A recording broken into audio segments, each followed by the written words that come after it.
Hope you're having a good day today. It is November 26th. Our reading today comes from the book of Romans. Come over to Romans. We're in chapter 8. In Romans chapter 8, verse 28. And we know that all things work together for good to those who love God, to those who are the called according to his purpose. That verse gets quoted pretty often. I wanted you to see, sometimes folks make it mean something that it doesn't mean. Doesn't say that all things are good, all things work together for good. But what we see in the surrounding verses, we see two progressions nearby. And I think the first progression is more obviously based on verse 29's 4, and that, well, what's that for? And that it's building off the concept of verse 28. Okay, how do all things work together for good? And you have this process or progression, and however you want to call it. Verse 29, for whom he foreknew, he also predestined to be conformed to the image of his Son, that he might be the firstborn among many brethren. Moreover, whom he predestined, these he also called. Whom he called, these he also justified. And whom he justified, these he also glorified. And so you have that progression as we think about the path that is laid out before us. And that's the concept of predestined.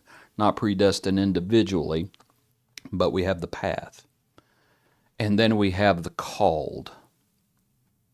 And then as we come, we are justified. And Romans speaks a good bit about that. And then these he also glorified, as we think about the resurrection which has already begun with Jesus, as he is the firstborn among many brethren. And that this is the context of all things working together for good as we come out of the world, as we come out of sin, and we fulfill God's purpose. There's another progression nearby, and it's also within our reading. Look over in, and I'll have to hunt for it, pardon me. Let's see. Is it in this same, I don't think it's in this same chapter. Let me back up just a page. I have my Bible open. It's chapter 10, pardon me for that. Over in chapter 10, we have another progression that's made. Look down in verse 13. For whoever calls on the name of the Lord shall be saved. Now how then shall they call on him in whom they have not believed? And how shall they believe in him of whom they have not heard? And how shall they hear without a preacher? And how shall they preach unless they are sent? As it is written, how beautiful are the feet of those who preach the gospel of peace, who bring glad tidings of good things. So again, we have this progression as the gospel.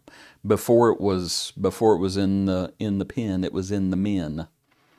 That you have the apostles who were sent and brought glad tidings of good things. But now we see this progression, that you have the preachers, you have the preacher preaching, you have the gospel, and then you have it being heard, and then you have it being believed, and then you have them calling upon the name of the Lord. Whoever calls on the name of the Lord shall be saved. All things working together for good. And again, that earlier progression concerning whom he predestined, as it talks about. Oh, grief, I'm all over the place. Pardon me once again.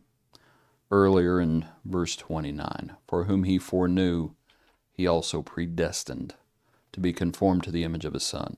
Those whom he predestined, these he also called. Whom he called, these he also justified. We have the progression, and these he also glorified.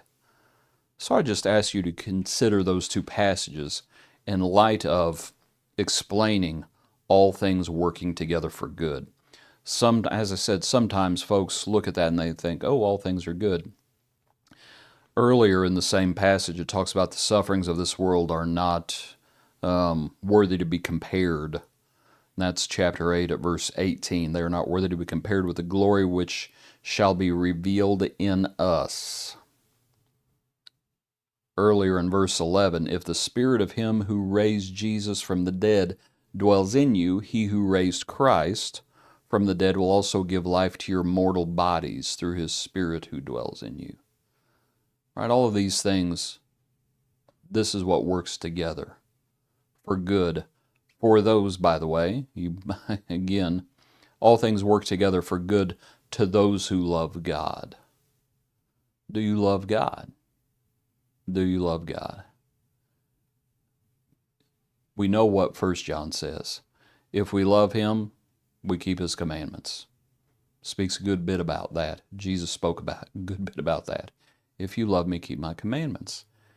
So, if for those who love God, we see these two progressions. Appreciate you. Hope this brief look, and pardon me for being kind of scatterbrained today, but I hope it's been helpful for you.